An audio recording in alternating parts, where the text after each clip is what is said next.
श्री राधे राधे। सफला एकादशी महात्म। पौष मास के कृष्ण पक्ष की एकादशी।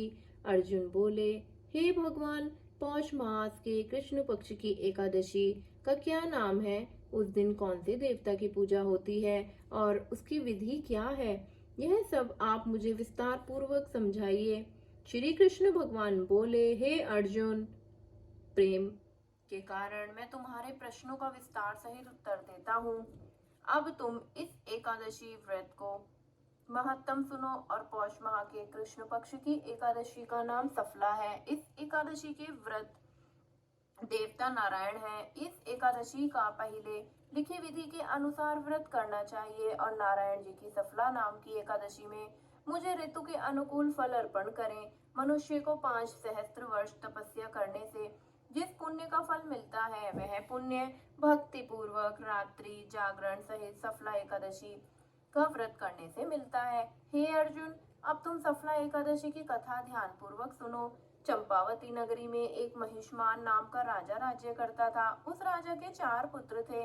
उन पुत्रों में सबसे बड़ा लुम्पक राजा नाम का पुत्र महापापी था। वह हमेशा पर स्त्री गमन तथा वैश्याओं के यहाँ अपने पिता का धन व्यय किया करता था। वह सदैव देवता, ब्राह्मण, वैष्णव आदि की निंदा किया करता था। जब उसके पिता को अपने बड़े पुत्र के बारे में ऐसे समाचार ज्ञात हुए तब उसने उसको अपने राज्य से निकाल दिया। जब लुम्पक सबके द्वारा त्याग दिया गया तब वह सोचने लगा कि अब मैं क्या करूं, कहाँ जाऊं। अंत में उसने रात्रि को पिता की नगरी में चोरी करने की ठानी। वह दिन में बाहर रहने लगा और रात को अपने पिता की नगरी में जाकर चोरी तथा अन्य बुरे कर्म करने लगा। रात्रि में वह जाकर नगर के निवासियों को मारता तथा कष्ट देता। कुछ ही दिनों में उसने संपूर्ण नगरी को समाप्त कर दिया। प्रातः उसे पहरेदार पकड़ने पर भी राजा के भय से छोड़ देते थे। जिस वन में वह रहता था वह भगवान को बहुत ही प्रिय था।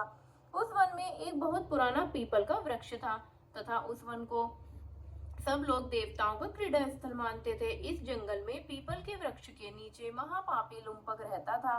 कुछ दिनों के बाद पौष माह के कृष्ण पक्ष की दशमी के दिन वह वस्त्रहीन होने के कारण शीत के मारे मूर्छित हो गया। शीत के कारण वह रात्रि को न सो सका और उसके हाथ पैर जकड़े गए। उस दिन वह रात्रि बड़ी कठिनता से बीती, परंतु सूर्य नारायण के उदय होने पर भी उसकी मूर्छा ना गई। सफला एकादशी के मध्याह्न तक वह दुराचारी मूर्छित ही पड़ा रहा। जब सूर्य की गर्मी से उसे कुछ गर्मी मिली तब उसे होश आया और अपने स्थान से उठकर गिरते पड़ते वन में भोजन की खोज में चल पड़ा। उस दिन वह जीवों को मारने में असमर्थ था, इसीलिए जमीन पर गिरे हुए फल को लेकर पीपल के वृक्ष के नीचे आया। तब तक सूर्य भगवान अस्ताचल को प्रस्थान कर गए। उसने उन फलों को पीपल की जड़ के पास रख दिया और कहने लगा कि हे भगवान, इन फलों से आप ही तृप्त हूं मैं। ऐसा कहकर वह रोने लगा और रात्रि को उसे नींद न आई। उस महापापी के इस व्रत तथा रात्रि जागरण से भगवान अत्यंत प्रसन्न हुए और उसके समस्त पाप नष्ट हो गए। प्रातः काल होते ही एक दिव्य तथा रथ अनेकों सुंदर वस्तु से सजा हुआ आया और उसके सामने खड़ा हो गया। इसी समय आकाशवाणी हुई कि हे राजपुत्र, भगवान नारायण के प्रभाव से तेरे समस्त पाप नष्ट हो गए हैं। अब तू अपने पिता के पास जाकर राज्य प्राप्त कर।